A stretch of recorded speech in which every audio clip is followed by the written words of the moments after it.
súper bien. Bueno, ¿y el resto trabajaron? ¿Qué hicieron? ¿Quiénes salieron?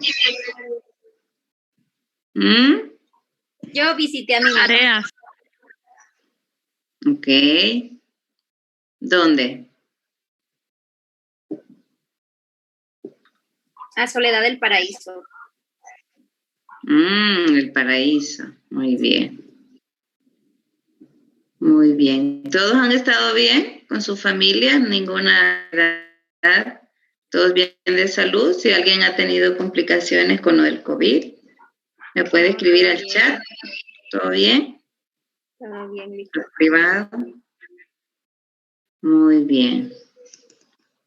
Qué bueno, me alegra que todos estén bien, principalmente con salud. Eso es lo más importante, que se cuiden con su familia. Angélica dice que no le funciona la cámara. Bueno, ya se anotaron, creo, ¿verdad? ¿Se anotaron todos y todas? Bueno, jóvenes, a cuidarse. Pues, ¿quién toma la foto? Para que avancemos. Yo, ahorita. Gracias, Andrea. Muy bien. Sonríen y saluden.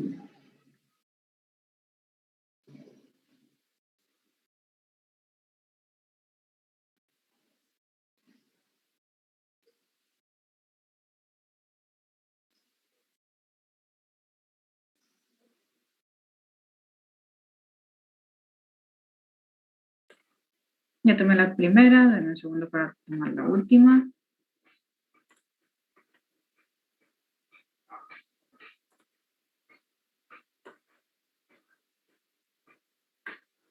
Listo, ya estamos.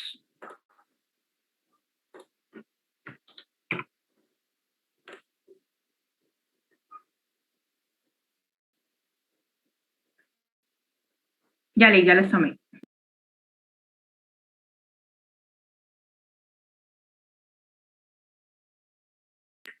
Está muteada, Alex. Está hablando, no la escuchamos.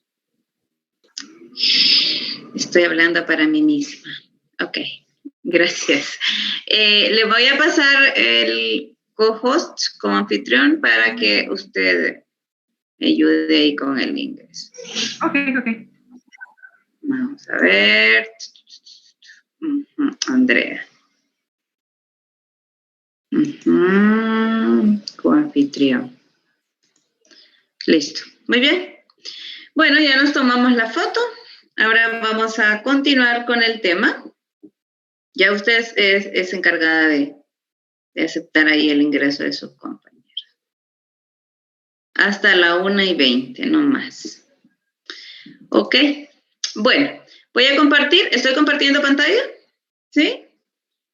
Sí. Muy bien. Sí. ¿Cómo les fue en el examen? ¿Revisé el examen? No hay malas notas. Están bien, la mayoría. ¿Cómo les fue a ustedes? ¿Qué opinan de su examen? ¿Estaba fácil? ¿Regular? ¿Difícil? So. ¿Así les fue o así estaba el examen? Estaba regular.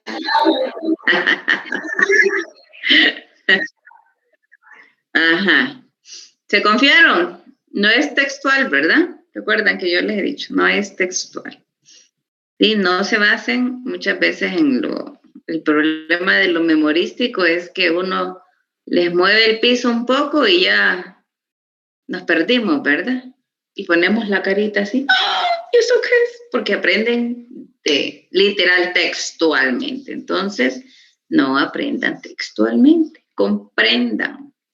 Eso es el nivel que se espera a nivel universitario. No es memorizar, es comprender un contenido. Y la idea es que puedan revisar nuevamente si no comprendieron bien un tema, pues de los errores uno aprende, ¿verdad? Y dice, no era la respuesta, entonces debo aprender que no es así como lo estaba interpretando. Y si tienen reclamos después de un examen, igual yo les puedo dar un tiempo para hacer la revisión correspondiente. Solo que me tienen que avisar si tienen algún reclamo y programamos un espacio para revisar sus preguntas y respuestas. ¿Ok? Bueno, Entonces paso nuevamente aquí, donde estamos, el tema del ruido, el dolor. No, llegamos hasta el ataque interpersonal. Aquí.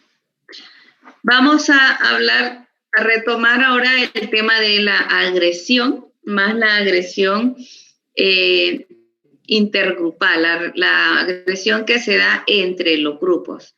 ¿Cuáles son los factores que se dan o están asociados a la agresión? Veamos. Voy a subir aquí el volumen, creo que no lo tengo en 100. ¿Me escuchan bien? Sí, Lick, se le escucha bien. Okay.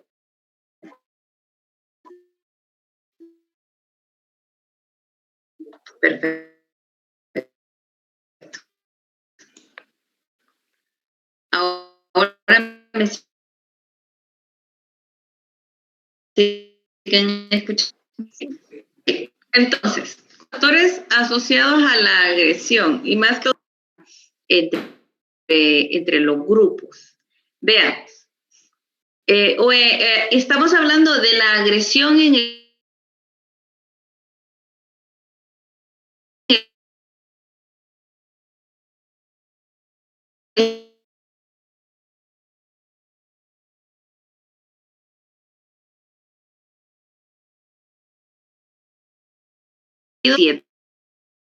también de la sociedad en un sentido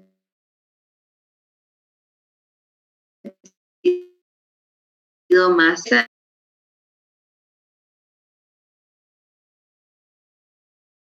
Las normas, ¿qué son las normas sociales? Vamos a ver, cuando digamos tenemos una norma de no botar basura en la calle o no meternos en la fila cuando hay un orden de tomar un ticket y seguir ese orden. ¿Qué pasa cuando se violentan las normas? Cuando sentimos que hay una violación a las normas.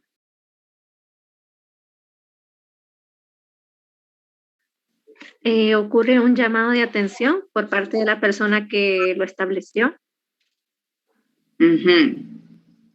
Y las normas fueron creadas para qué. ¿Cuál creen ustedes que es la finalidad de una norma? Mantener el orden. Mantener el orden, muy bien, ¿sí? Son, ¿regulan el comportamiento? Sí. ¿Son compartidos por la mayoría de los miembros de una sociedad? ¿Son implícitas y explícitas? Muchas veces son implícitas, pero muchas veces están definidas o están establecidas en leyes, ¿verdad? Leyes, estatutos, reglamentos. Entonces, las normas establecen un marco común de reglas que guían las interacciones, guían cómo nos vamos a relacionar unos a otros y determinan también las consecuencias de su incumplimiento. ¿Qué pasa con las normas de tránsito? ¿Qué dictaminan o qué orientación nos dan las normas de tránsito? Por ejemplo, los que conducimos vehículos. Díganme una norma.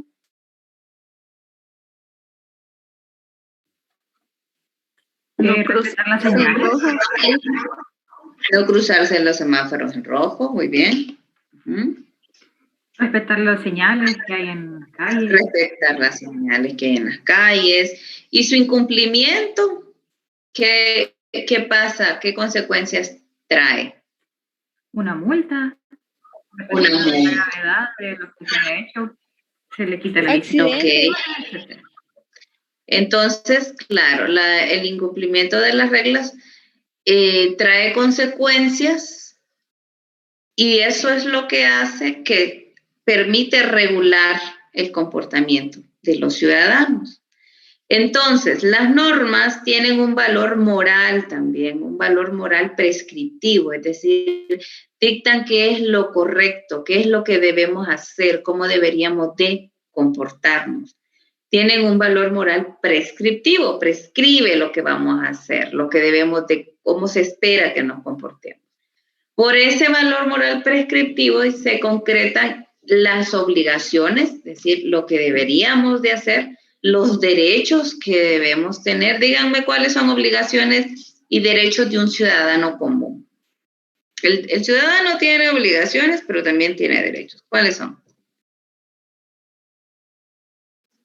Libertad de expresión. La libertad de expresión es un derecho. La educación. La educación es un derecho. Honradamente, creo que me parece que dice. La salud. Derecho a tener una vida Derecho a la salud digna. digna. Sí, derecho a tener una vida digna. Derecho a una vida libre de violencia. Derecho a vivir en esas condiciones básicas como de mínimas para vivir con calidad, con una vida digna, como decía su compañera, con vivienda, con salud, con educación. Entonces, en esas prescripciones morales se establecen las obligaciones, los derechos y los privilegios que gobiernan la conducta. Es decir, como ciudadanos de un país tenemos ciertos derechos, tenemos obligaciones y hay privilegios también que se nos confieren como ciudadanos. ¿Qué pasa cuando se incumple una promesa? Algo, por ejemplo, que está establecido como un derecho de los ciudadanos. Cuando un político hace una promesa y la incumple, ¿qué percepción hay de parte de la ciudadanía? Un rechazo. Ajá, porque hay un incumplimiento a una promesa, pero una promesa que tiene que ver con derechos que le corresponden. Atentar, por ejemplo, contra la injusticia y la justicia sea un valor común compartido. Por ejemplo, ¿qué esperamos nosotros de la justicia? Que sea aplicada ¿cómo? Con igualdad. De forma justa. Con equidad, ajá, no con igualdad. Vean que hay una diferencia entre igualdad y equidad. La justicia está basada en el principio de la equidad. ¿Por qué? Porque no a todos les damos de igual manera. Le damos a aquel, debemos entregar algo a alguien que sea equitativo, es decir, que la persona lo necesite más. Por ejemplo, ¿a quién le vamos a dar una beca? ¿A alguien que ya tiene recursos económicos o a alguien que no tiene? ¿Quién no tiene? ¿Qué sería justo? ¿Ofrecer 5 becas a toda la población por igual o a población vulnerable que no tiene recursos? A la población vulnerable. Ajá. Ok, entonces, atentar contra esa injusticia que tiene como base la equidad puede provocar enojo, agresión. Atentar contra todo lo que nosotros consideremos que es justo y que violente derechos, y que no esté basado en igualdad o en necesidad de las personas, puede provocar molestia y puede provocar enojo en las personas. Y eso estará asociado con la agresión.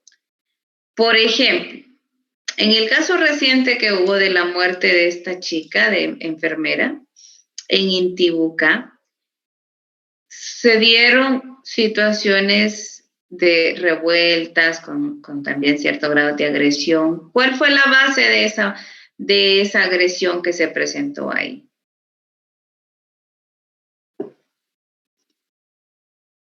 ¿Qué es lo que gatilló ese comportamiento?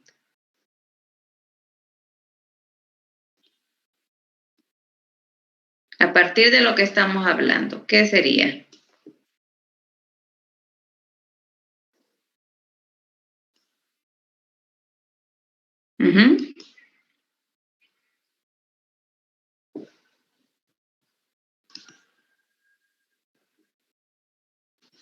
¿Escucharon esa noticia?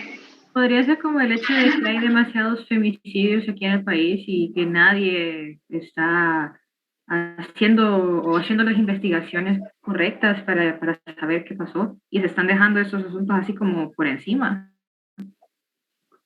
Ok.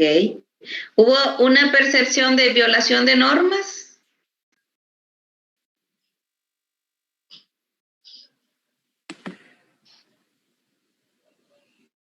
Sería como violentar su derecho a la vida. Violentar su derecho a la vida. Muy bien. ¿Se percibió injusticia? ¿En qué sentido?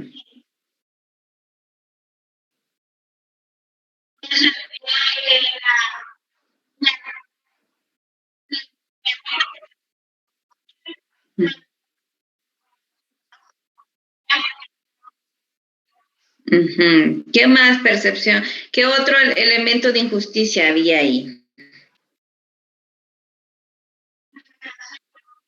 Ujú.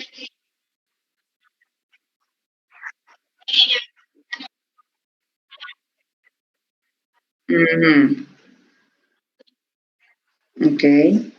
Se percibió injusticia en cuanto a eso y a la aplicación de las sanciones. ¿Se percibió injusticia?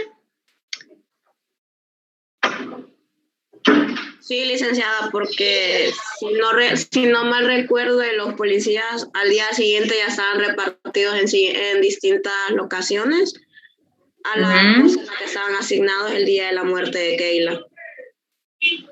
Ok. Entonces, incumplir una promesa, atentar contra la injusticia que está basada en la equidad, la igualdad o la necesidad, es un factor asociado con la agresión, porque las personas, los grupos, pueden reaccionar de forma agresiva cuando perciben que hay una violación a las normas. ¿Cuáles son las normas compartidas? Que la justicia se aplica por igual a todos, ¿verdad? De igual manera. Y que la condena o las sanciones o las penalizaciones deberían de aplicar a todos por igual, ¿verdad? Pero se percibió que hubo una injusticia basada en la equidad, no se trató de igual manera, o en la necesidad o en la igualdad, y eso provocó un malestar y un brote de agresión, es decir, esos movimientos que podrían llevar implícitos cierto grado de agresión. Aquí podemos ver en este ejemplo entonces este factor asociado a la agresión, que es la violación de normas. Otro factor es la exclusión social. La exclusión social se entiende como la humillación o el rechazo y la exclusión misma como un antecedente importante de la agresión y que considera 3 características importantes.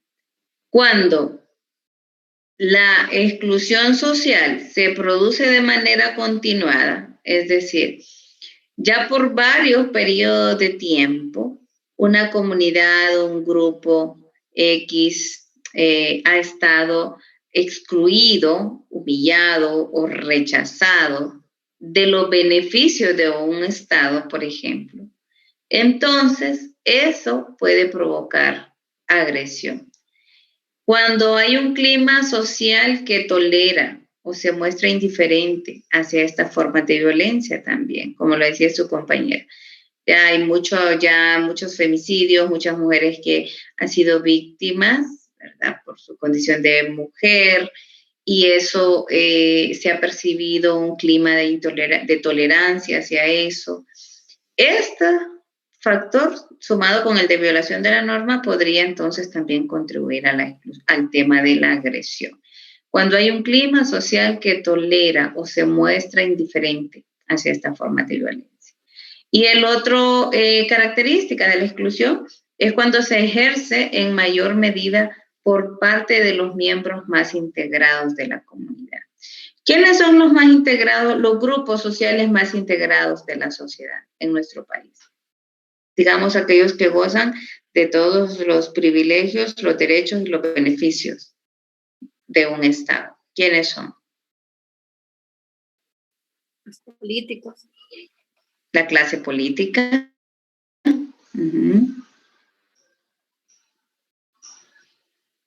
¿Qué otros sectores? Las familias de poder que rigen el país. Empresarios de las transnacionales. Empresarios, muy bien. La clase de los empresarios, la clase política. Todos estos grupos que están integrados significa que están insertos en el sistema, gozan de los beneficios, gozan del derecho a la salud, a la calidad de vida, a la educación. Y cuando son ellos los que ejercen en mayor medida esta exclusión.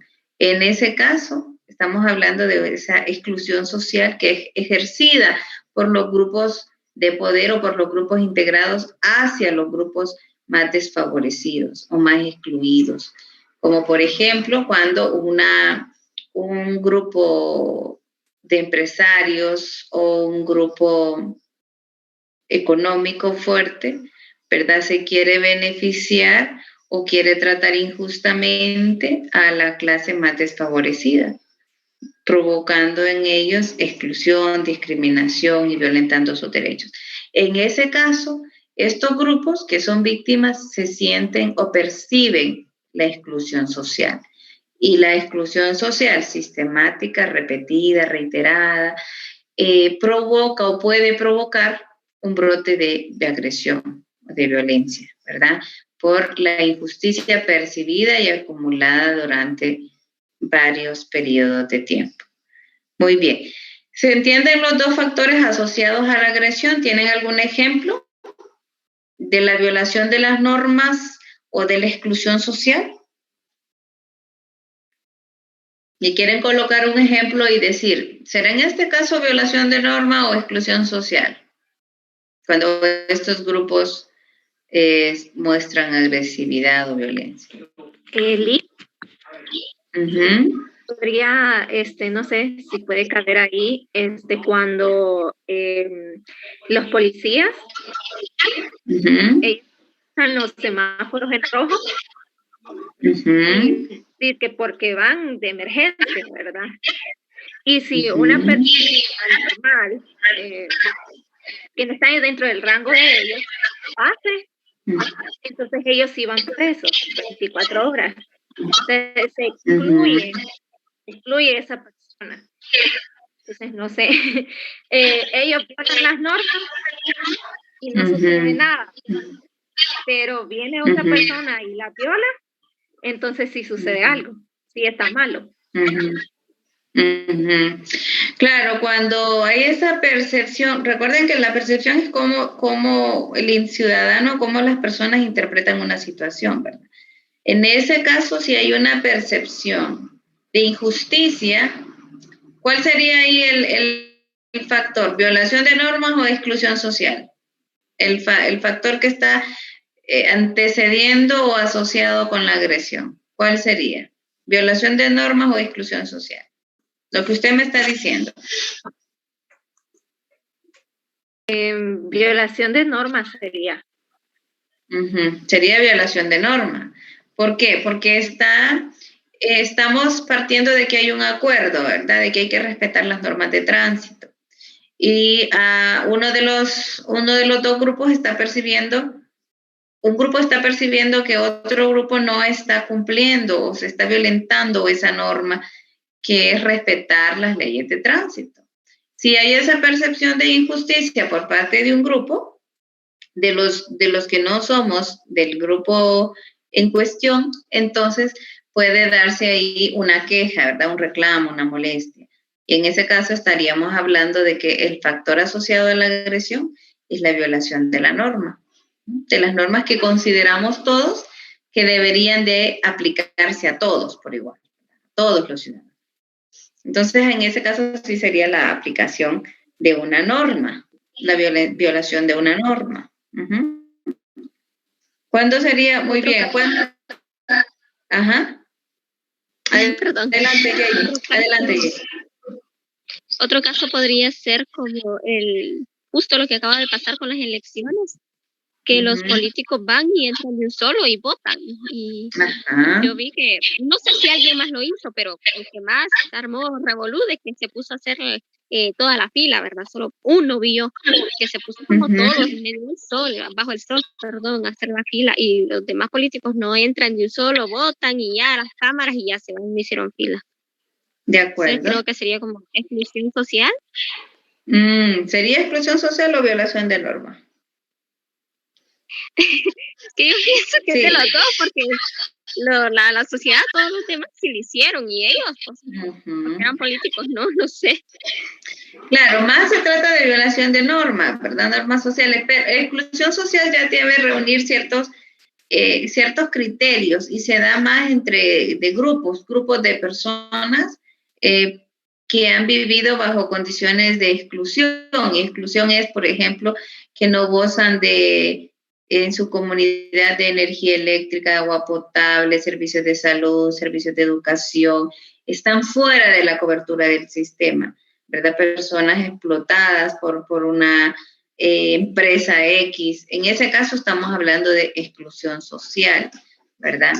Y también cuando se da la exclusión social cuando se toleran todas esas formas de violencia hacia estos grupos.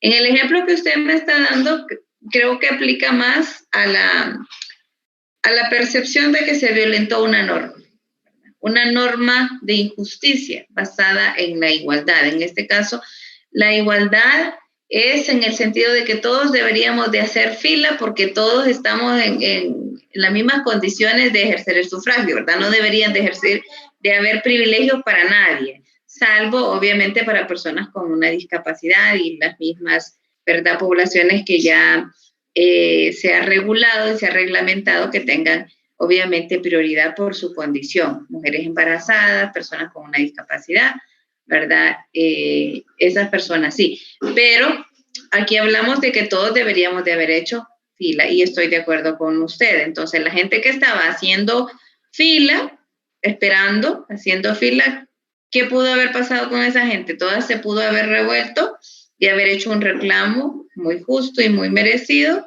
diciendo qué privilegio tienen ellos, ¿verdad? Porque vienen solo en el auto, se estacionan y van a ejercer el sufragio. ¿De acuerdo? En ese caso, estamos hablando, claro, de una violación de normas y que puede darse, la gente que está en este otro lado pudo haber hecho un reclamo a nivel de grupo, no solo individual, sino a nivel grupal, haberse revuelto como grupo. Lamentablemente, a veces estos reclamos se dan de manera individual, porque todos también no estamos como comprometidos con la norma de hacer fila, por ejemplo. No la tenemos tan consciente, no estamos tan conscientes de ella y no reclamamos cuando hay una violación a la norma. Hay personas que sí lo hacen, otras personas, ¿qué hacen ustedes cuando se les meten en una fila, por ejemplo? ¿Hacen el reclamo o se quedan callados? Ok. Otras personas deciden callar. El otro día recuerdo, fui a un mercadito y me empezaron, yo me puse a hacer fila como toda ciudadana decente. Me puse a hacer fila y en lo que yo estoy haciendo fila se metió un caballero y lo atendieron, las dependientes. Luego otra señora y la atendieron. Como 3 personas y yo haciendo fila, entonces yo me molesté e hice el reclamo correspondiente y les dije, no están atendiendo por orden de llegada, con fila. Y ya me tuvieron que atender. Pero ese debería ser un reclamo más a nivel de grupo, no de persona. A eso es lo que yo voy. Si las personas como grupo toman conciencia de que están siendo víctimas de la violación de una norma, todos podrían hacer un reclamo, porque conocemos las normas y exigimos que se respeten las normas. Pero generalmente pasa mucho a nivel más individual. La exclusión social se da cuando, como les digo, estos grupos, particularmente ciertos grupos o comunidades o una clase social desfavorecida que viven en condiciones de marginalidad, donde no hay tenencia de la tierra, por ejemplo, que se vive en lugares de condición de ilegitimidad, es decir, las tierras no son legalmente propiedad de ellos, donde no hay luz, no hay energía eléctrica, donde no hay agua potable. donde los niños no tienen acceso a la escuela o al colegio. En ese caso hay una percepción de injusticia y de ilegitimidad, porque no se sienten parte de un Estado, están excluidos de un Estado, donde el Estado no hace presencia, por ejemplo, a través de sus mecanismos de seguridad. Esa es exclusión social, y una exclusión que puede llevar a los miembros de esa comunidad a sentirse excluidos. Es el caso donde tenemos comunidades, por ejemplo, que están con mucha presencia de maras y pandillas, donde hay una exclusión o un abandono total del Estado, ¿verdad? Y entonces vienen otros grupos y toman el poder y se hace un autogobierno, ¿verdad? Un gobiernito pequeño regido por estos grupos del crimen o crimen organizado. Y eso ocurre por un abandono del Estado. Entonces, en este caso, la exclusión social viene dada por ese sentimiento de abandono, por ese sentimiento de no ser parte de no sentirse parte de. Muy bien, ¿se entendió el tema de la exclusión social y la violación de las normas?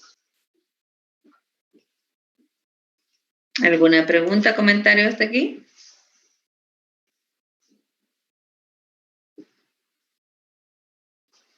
Voy a hacer el chiste de que esta es una sesión, como mandaron por ahí, de espiritismo. Los maestros nos sentimos en sesiones de espiritismo y les preguntamos, Juan, ¿estás por ahí? ¿Me estás escuchando?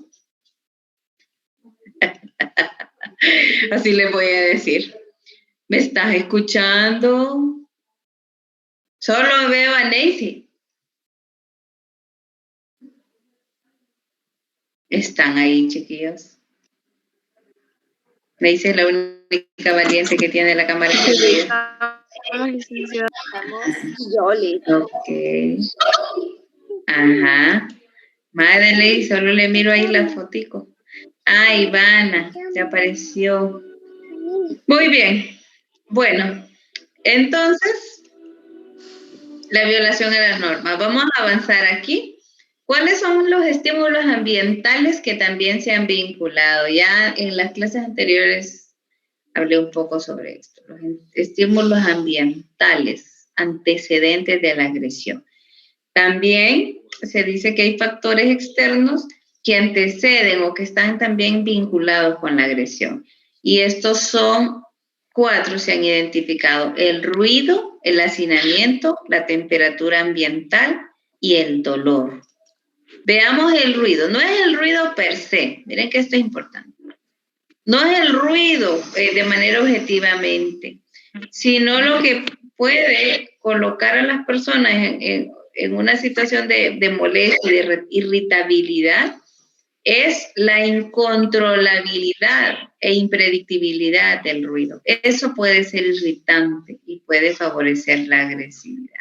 Entonces, ¿qué es lo que nos molesta, por ejemplo, en un tráfico terrible? No es el ruido en sí, sino el no poder controlar, el no poder predecir en qué momento va a haber ruido. Por ejemplo, les pregunto, ¿a muchos de ustedes les puede gustar la música en altos decibeles, sí o no?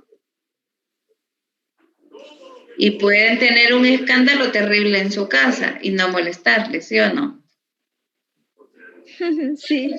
Entonces, pero si es su vecino el que tiene ese escándalo y usted no puede, porque no está bajo su control, ir a regular el volumen o la hora a la cual ponemos su música, eso es lo que lo va a irritar, la incontrolabilidad, el no poder controlar. Si usted está en su casa y tiene el equipo con altos decibeles a lo máximo del volumen, a usted no le molesta tanto porque lo puede regular, puede controlar y puede predecir lo que está escuchando.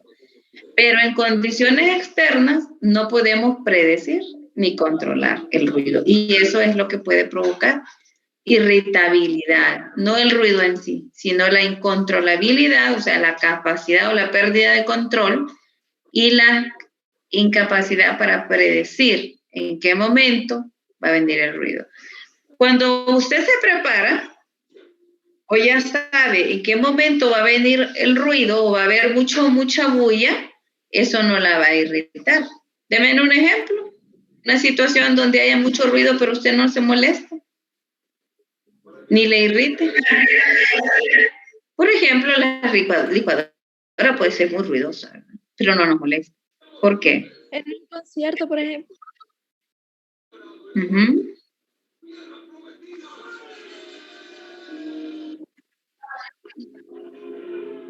Sí, perdón.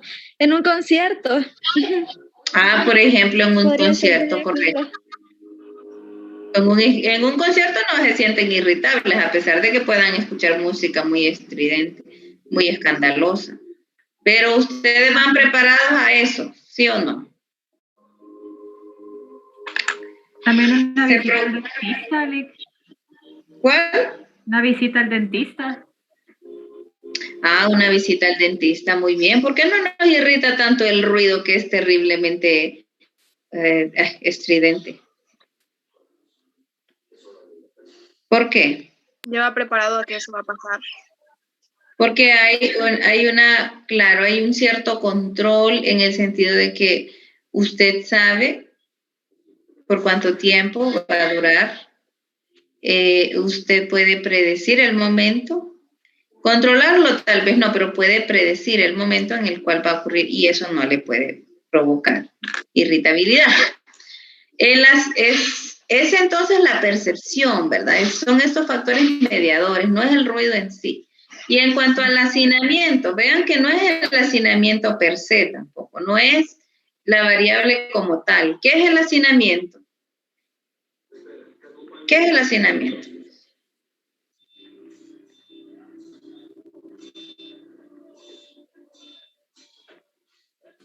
Muchas personas. Hay una gran cantidad. Reducido. Cuando hay muchas personas ocupando un mismo lugar. Ok.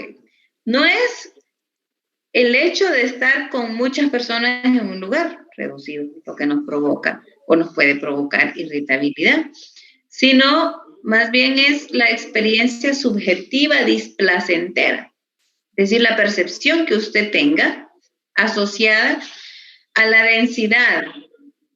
Aquí hay muchas personas acá. Cuando usted se siente incómodo ante la presencia o la percepción suya de que está compartiendo un espacio con muchas personas. Y esa experiencia displacentera le puede provocar irritabilidad. Pero vean que usted puede estar en un lugar con muchas personas y no sentir esa experiencia displacentera. Como por ejemplo, Cuando está con sus amigos, no creo que lo sienta, pero si está con desconocidos, probablemente sí. muy bien, cuando está con sus amigos podrían estar 10 en un solo cuarto, ¿verdad? Y no percibir hacinamiento, no experimentar esa sensación de incomodidad o de displacentera, de displacer o de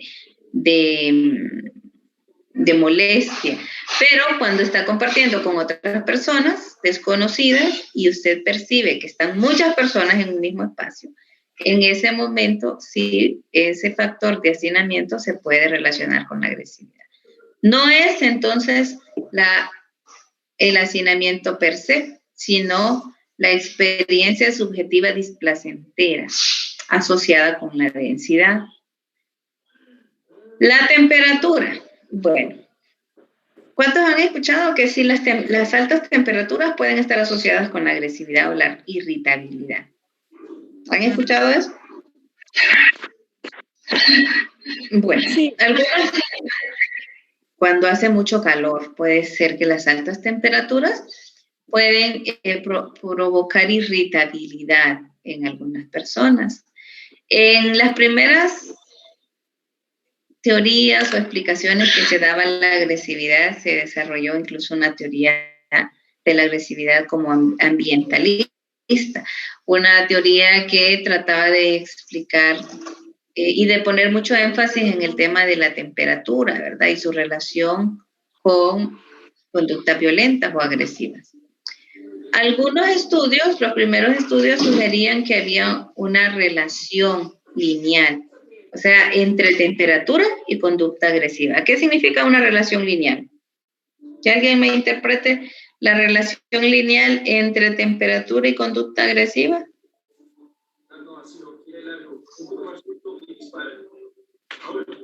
¿Cómo sería la explicación de una relación lineal? Uh-huh. ¿Está relacionada una con la otra? Uh-huh. Está directamente. Ok, directamente. ¿Significaría que a mayor temperatura? ¿Qué? Mayor agresividad. Mayor agresividad. Esa es una relación lineal. Entonces, los primeros estudios sugerían una relación más directa, ¿verdad? Es decir, países, por ejemplo, con altas temperaturas debían experimentar mayores niveles de agresividad, conducta agresiva. Pero estudios más recientes que se han realizado a nivel de interculturales o transculturales en distintas culturas sugieren que más bien existan directa. Países extremadamente fríos pueden presentar una agresividad menor, el frío. Los países extremadamente calurosos más bien presentan una agresividad moderada. Y los países con climas más cálidos, o sea, no tan calurosos, la agresividad se sugiere que es menor. Estas son algunas teorías que surgen de estos estudios transculturales. Es decir, sí podría contribuir de alguna manera el clima, la temperatura de un lugar, pero no es directa la relación, no es que porque el clima es caluroso las personas son agresivas, sino que es un factor que podría contribuir. Y el dolor, finalmente, con esto me quedo. El dolor tampoco es el dolor per se lo que provoca agresividad, sino se dice que hay elementos moduladores o atributivos, es decir, la interpretación que usted le da al dolor o cómo usted gestione o interprete el dolor, lo que le va a provocar agresividad. Es un antecedente, pero modulado por procesos atributivos. Es decir, por las expectativas que usted tiene también. Si usted siente o tiene la expectativa de que algo le va a doler mucho, es como la preparación, ¿verdad?, psicológica que usted tiene ante algo, eso le va a provocar mayor irritabilidad o menor irritabilidad. Hay personas que son... ¿Cuántas conocen personas que tienen un dolor crónico y toman medicamento para el dolor todo el tiempo?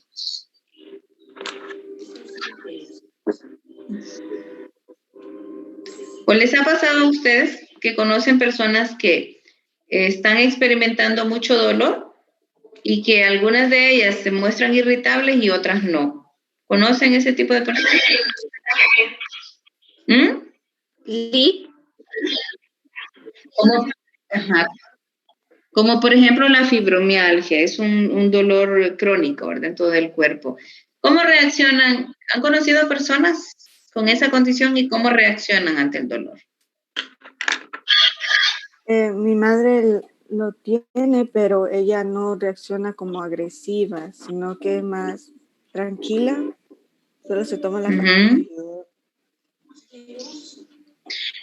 ¿Y por qué será que ella no reacciona de forma agresiva si tiene dolor? De acuerdo a lo que estamos hablando aquí. Creo que porque ya sabe qué enfermedad es y qué le causa. Entonces, por eso reacciona no de forma agresiva, porque ella entiende por qué tiene ese dolor. Ok, porque ella tiene cierto control, ¿verdad?, sobre el dolor. Ok, y comprende que es algo crónico, que lo puede controlar de alguna manera con el medicamento.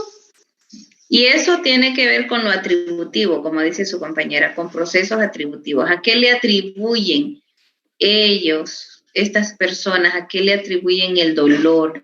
Y en la medida en la que interpreten el dolor como debido a factores externos, a situacionales o que pueden ser controlados por un fármaco, en esa medida no le va a afectar.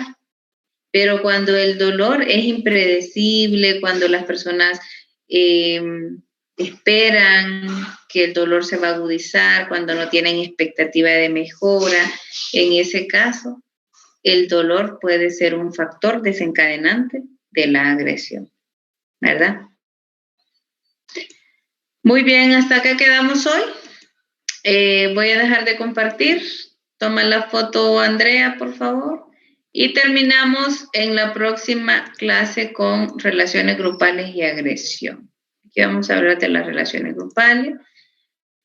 Y luego, cuando terminemos este capítulo, vamos a entrar al capítulo